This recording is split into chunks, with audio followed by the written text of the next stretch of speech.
আপনার মোবাইলটা অফিসিয়াল কিনা নিজে চেক করে নেন, কারণ কিছুদিন পরে তো সব আনঅফিসিয়াল মোবাইল ফোন বন্ধ করে দিবে সরকার। তো কিভাবে চেক করবেন আপনার মোবাইলটা অফিসিয়াল কিনা? আপনার মোবাইলটা বন্ধ করে দেওয়া হবে না তো? তো এই বিষয়ে আজকের এই ভিডিওটা। তো আজকে আপনি ভিডিওটা দেখার পর নিজে খুব সহজে চেক করে ফেলতে পারবেন আপনার মোবাইলটা অফিসিয়াল আছে কিনা।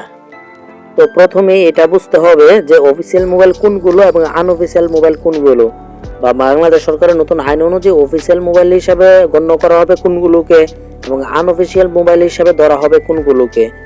সাপোজ আপনি প্রবাসে থাকেন, তো আসার সময় আপনি একটা মোবাইল কিনে নিয়ে আসছেন এবং সেটা বাংলাদেশে ব্যবহার করতেছেন, তো নতুন আইন অনুযায়ী এই মোবাইলটি হবে আনঅফিসিয়াল।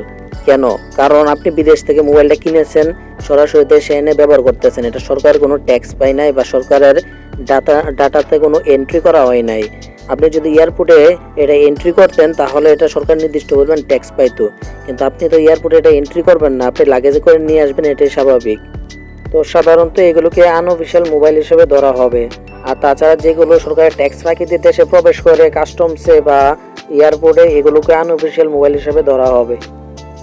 আরেকটা বিষয় যদি বলি, ধরুন আপনি স্থানীয় কোনো দোকান থেকে বা আপনার এলাকার কোনো দোকান থেকে একটা নতুন মোবাইল কিনলেন, কিন্তু বাংলাদেশ সরকারের নতুন আইন অনুযায়ী হতে পারে এই মোবাইলটা আনঅফিসিয়াল। কিভাবে? আপনি কিনলেন নতুন মোবাইল, কিন্তু দোকানদার মোবাইলটা কোম্পানি থেকে নিয়েছে কিনা সেটা কি আপনি জানেন? সেটা তো আপনি জানেন না। হয়তোবা বিদেশে অনেকে ঘুরতে যায়, আসার সময় 4-5টা মোবাইল নিয়ে আসে, এরকম কারো থেকে হয়তোবা দোকানদার মোবাইলটা কিনেছেন আর দোকানদার থেকে আপনি কিনেছেন, সেই হিসাবে আপনারটাও হয়ে যেতে পারে আনঅফিসিয়াল।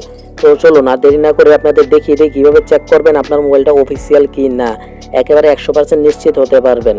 তো আমরা চলে আসলাম ফোনের স্ক্রিনে এসে এখানে এসএমএস অ্যাপটা ওপেন করতে হবে। এসএমএস অ্যাপস সবার মোবাইলে থাকে, তো আমরা এসএমএস অ্যাপসটা ওপেন করলাম। ওপেন করে এখানে নিচে লেখা আছে স্টার্ট চ্যাট, একেবারে কর্নারের নিচে লেখা আছে, তো আমরা এটাতে যাব, এটাতে ক্লিক করলাম। তারপরে আমাদেরকে এরকম একটা পেজে নিয়ে আসবে, এখান থেকে নাম্বারটা লিখতে হবে, বিটিআরসির নাম্বার হলো 16002। এই নাম্বারে আমরা একটা এসএমএস পাঠাতে হবে। তো এই নাম্বারটা এখানে প্রথমে লিখে নিলাম, তারপরে নিচে ইন্টার বাটনে দিলাম। ইন্টার বাটনে দেওয়ার পর এখানে আমাদেরকে এসএমএস লেখার পেজে নিয়ে আসবে। এখানে আমরা টাইপ করতে হবে KYD, অর্থাৎ নো ইউর ডিভাইস, মানে আমি আমার ডিভাইস সম্পর্কে জানতে চাই, এরকম একটা আবেদন পাঠাতে হবে।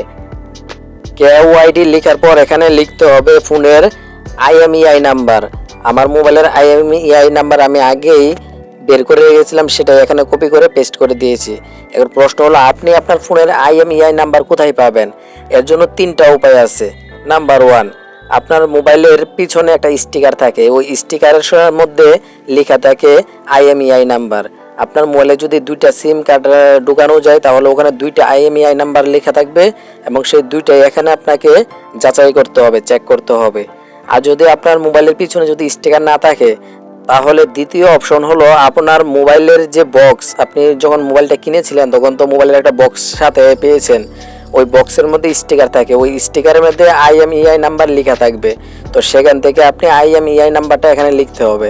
এখন আপনার যদি মোবাইলের বক্স আপনার সাথে না থাকে বা কোনো কারণে যদি না থাকে বা হারিয়ে যায়, তাহলে আপনি কোথা থেকে পাবেন? তাহলে আরেকটা লাস্ট অপশন হলো আপনি আপনার ফোনের সেটিংস অপশনে যাইতে হবে। সেটিংস অপশনে যাওয়ার পর ওখানে দেখবেন অ্যাবাউট ফোন একটা সেকশন আছে, ওখান থেকে আপনি আপনার ফোনের IMEI নাম্বারটা পেয়ে যাবেন। আমি এখন আমার মোবাইলের IMEI নাম্বারটা বাংলাদেশ বিটিআরসিতে পাঠাবো, তো সেট করে দিলাম, পাঠিয়ে দিলাম, দেখবেন সাথে সাথে তারা রিপ্লাই দিয়ে দিবে। অলরেডি তারা রিপ্লাই দিয়ে দিচ্ছে, এখানে আপনি দেখতে পাচ্ছেন লেখা আছে ডিভাইসটি IMEI বিটিআরসির ডাটাবেজে পাওয়া গেছে, অর্থাৎ আমার ডিভাইসটি তাদের ডাটাবেজে পাওয়া গেছে, তার মানে আমার ডিভাইসটি অবশ্যই রেজিস্টার্ড আছে, তার মানে আমার মোবাইলটা 100% অফিসিয়াল। এটা হলো আমার মোবাইলের একটা IMEI নাম্বার, আমি চেক করলাম, এটা 100% অফিসিয়াল আছে। তো এটা যেহেতু আছে, তো দ্বিতীয়টা তো অবশ্যই অফিসিয়ালি থাকবে, তাই না? কারণ একটাই তো মোবাইল। তো এভাবে আপনি আপনার মোবাইলটা চেক করতে পারবেন যে অফিসিয়াল আছে কিনা, 100% নিশ্চিত হয়ে যেতে পারবেন যে আপনার মোবাইলটা বন্ধ করে দেবে না তো।